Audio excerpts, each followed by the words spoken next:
One piece fans, अगर तुम one piece community में एक्टिव हो तो तुम्हें पता होगा कि सबसे ज्यादा हेटेड स्ट्रॉ हैट मेंबर है सांजी। और आखिर सांजी को इतना हेट मिलता ही क्यों है? और इस वीडियो से मैं तुम्हारा सांजी के लिए पर्सपेक्टिव पूरा चेंज कर दूंगा, क्योंकि हम उसके कैरेक्टर के बारे में बात करेंगे। तो सांजी एक ऐसा कैरेक्टर है जो कि सिर्फ देखने में ही नहीं, अपनी सोच से भी सुंदर है। अब तुम इसे कोई गलत डायरेक्शन में मत ले जाना कि ये हर लड़की पर दीवाना हो जाता है। सांजी पैदा होता है एक रॉयल फैमिली में, पर उसकी कहानी सिर्फ दुख और तकलीफ से ही भरी हुई, और उसकी एक छोटी सी सोच जो कि बड़े होने पर उसकी आइडियोलॉजी ही बन गई।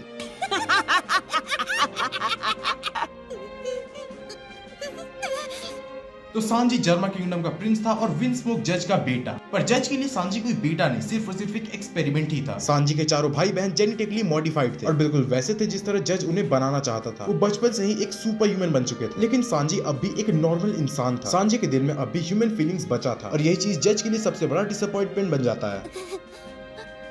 Please help me. Can you tell them to stop? Why should I? Sanji का फैमिली बस नाम का था, यहाँ पर फैमिली जैसा कुछ था ही नहीं। बचपन से ही सांजी के भाई उसे बुली किया करते थे, उसे वीक, यूजलेस, फेलियर जैसे नामों से बुलाते थे। उनके लिए सांजी किसी काम का था ही नहीं, सिर्फ और सिर्फ फैमिली पर एक बर्डन था। एंड जज की नजर में अगर तुम ताकतवर हो तो तुम कुछ भी कर सकते हो, और अगर तुम पावरफुल नहीं हो तो तुम्हें कुछ भी करने का हक ही नहीं। और यही सोच सांजी का होम आइलैंड जर्मा किंगडम में चलता है। पर सांजी का सोचना अलग था। जब सांजी के भाई और उसका बाप पावर और डिस्ट्रक्शन के पीछे भागते रहते थे, सांजी एक छोटी सी चीज को इंपॉर्टेंस देता था, वो है खाना। सांजी जेफ से मिला था, इस कारण वो कुक नहीं बना। सांजी को कुकिंग में शुरू से ही इंटरेस्ट था, पर एक पावर ड्रिवन आदमी को ऐसी चीज काफी छोटी लगती है। जर्मा किंगडम में भी ऐसा ही था। जर्मा किंगडम के अंदर खाना बनाना शेम माना जाता था। यहाँ का सोच था कि अगर तुम मर्द हो तो तुम्हें ताकतवर होना चाहिए। पर मेन दिक्कत यहाँ से शुरू होता है। सांजी जर्मा किंगडम के राजा का बेटा था, एक ऐसा प्रिंस जिसे कि कुकिंग करना पसंद है। ये बात जज और उसके भाइयों को हजम नहीं हो पाता। उन्होंने सांजी का मजाक उड़ाया, इनफैक्ट उसके ड्रीम को तोड़ने की कोशिश की। लेकिन सांजी बचपन से ही उनसे बेटर था। अपने भाइयों से ऑपोजिट सांजी के अंदर अब भी इंसानियत बची थी, इस कारण सांजी पेशेंटली एंड होपफुली इन सभी टॉन्ट्स को झेल लेता था। पर ऐसा भी नहीं था कि उसके लाइफ में सिर्फ और सिर्फ प्रॉब्लम्स ही चल रहा था। एक ऐसी भी औरत थी जो कि सांजी को समझती, जो कि सांजी से जेन्युइनली प्यार करती थी, उसकी माँ। सांजी के बचपन का इकलौता ऐसा पल जिसे वो याद कर सके। उसकी माँ सोरा, जो कि जर्मा किंगडम की रानी थी, पर उसके अंदर भी इंसानियत अब भी बची थी। और उसी ने सांजी को सिखाया कि सबसे बड़ा ताकत होता है काइंडनेस। जहां जर्मा के हर मेंबर ने सिर्फ और सिर्फ सांजी को तकलीफ ही दिया, तब सिर्फ उसकी माँ थी जो उसके साथ रही। सांजी, また作ってくれる?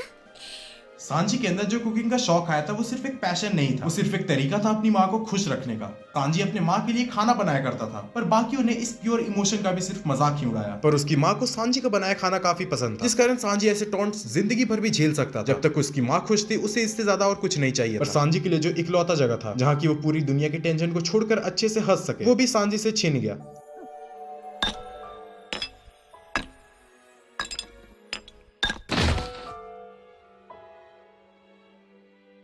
सांजी के माँ की डेथ हो जाती है, जो कि उस छोटे से बच्चे के लिए सबसे बड़ा हार्ट ब्रेक था। सांजी का लाइफ कुछ ऐसा था कि उसकी माँ ही रीजन थी उसके जीने का, और उनके जाने के बाद सांजी और अकेला हो गया। और अगर तुम्हें लग रहा है कि सांजी की कहानी में सिर्फ इमोशनल पेन है, तो नहीं, सांजी के साथ फिजिकल टॉर्चर भी हुआ है। यहाँ से शुरू होती है फिजिकल टॉर्चर की कहानी। जज ने सांजी को कंप्लीटली रिजेक्ट कर दिया और एक मेटल जेल में बंद कर दिया। और ये सब सांजी के साथ हो रहा है जब वो एक बच्चा था। सांजी इमोशनली इतना ताकतवर था कि वो इतनी सारी चीजों को सर्वाइव करता है। एक बचपन जो कि हंसी खुशी का होना चाहिए, वो सांजी एक अंधेरे जेल में बिताता है, अंधेरे में रोते हुए और भूख से लड़ते हुए। एक प्रिंस जो कि सिर्फ जीना चाहता था, एक केज के अंदर बंद था। उसके भाइयों के लिए वो सिर्फ एक जोक था, उसके पिता के लिए वो सिर्फ एक डिसअपॉइंटमेंट था, और उसके लिए वो सिर्फ एक सपना था, एक दिन इन सबको छोड़कर यहाँ से बाहर निकलने का। पर यहाँ पर सांजी की बहन ने उसकी मदद की थी इस नर्क से बाहर निकलने। पर इसके बाद उसका दूसरा स्टोरी शुरू होता है। सांजी किसी तरह यहाँ से निकल तो जाता है। जब सांजी एक शिप में था, उस पर एक अटैक होता है। उसी वक्त वहाँ एक बहुत बड़ा स्टॉर्म हिट करता है। जब लगने लगा अब तो सब कुछ खत्म ही है, तब जेफ सांजी के लाइफ में आता है।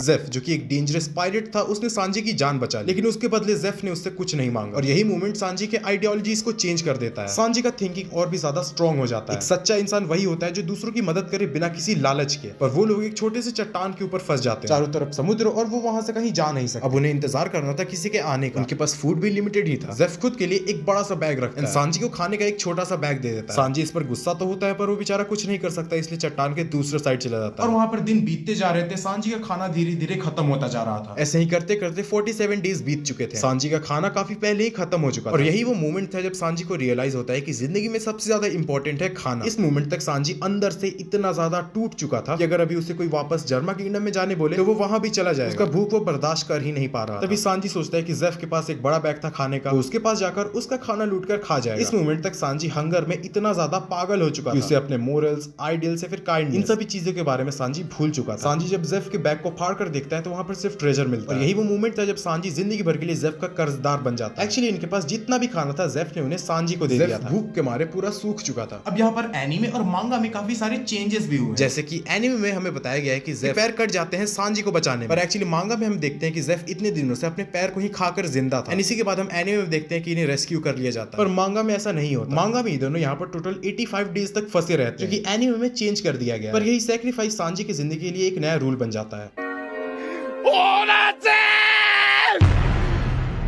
長い間クソお世話になりました。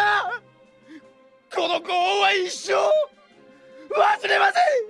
सांजी की जर्नी सिर्फ एक प्रिंस से एक फाइटर बनने की नहीं है, बल्कि एक इंसान से इंसानियत का मिसाल बनने की, जहां लोग पावर के पीछे भागते हैं। सांजी के लिए खाना सिर्फ एक सर्वाइवल नहीं बल्कि एक मिशन बन चुका था। सांजी की सोच सिंपल है, कोई भी बंदा भूखा नहीं मरना चाहिए। ये वो सोच है जो कि बचपन में उसके सारे दुख, उसके माँ का प्यार और जेफ के सैक्रिफाइस से बना है। और उसके बाद सांजी मिलता है straw hats. Sanji straw hats का कुक बन जाता है, a man of class, strength and unbreakable code. एक ऐसा कैरेक्टर जो कि सिर्फ एक फाइटर या फिर कॉमिक रिलीफ नहीं बल्कि एक डीप थिंकर, स्ट्रेटेजिस्ट और सबसे इंपॉर्टेंट एक ऐसा इंसान है जो कि समझता है दूसरों के दुख और सैक्रिफाइस। पर सांजी ने कभी एक्सपेक्ट नहीं किया था कि एक पायरेट क्रू उसे फैमिली से बढ़कर मिलेगा। लूफी को पहली बार देखते ही सांजी समझ गया था कि ये बंदा कुछ अलग। स्ट्रॉ हैट पायरेट्स के लिए सांजी का प्यार दिखाने का तरीका अलग है, पर जब भी जरूरत पड़ती है वो बिना सोचे समझे दूसरों के लिए अपनी जान देने के लिए तैयार रहता है, या फिर क्रू के लिए सबसे बड़ा सैक्रिफाइस होल केक आइलैंड में अपनी सभी खुशियों को तोड़ देना। जब सांजी स्ट्रॉ हैट्स को बिट्रे करता है।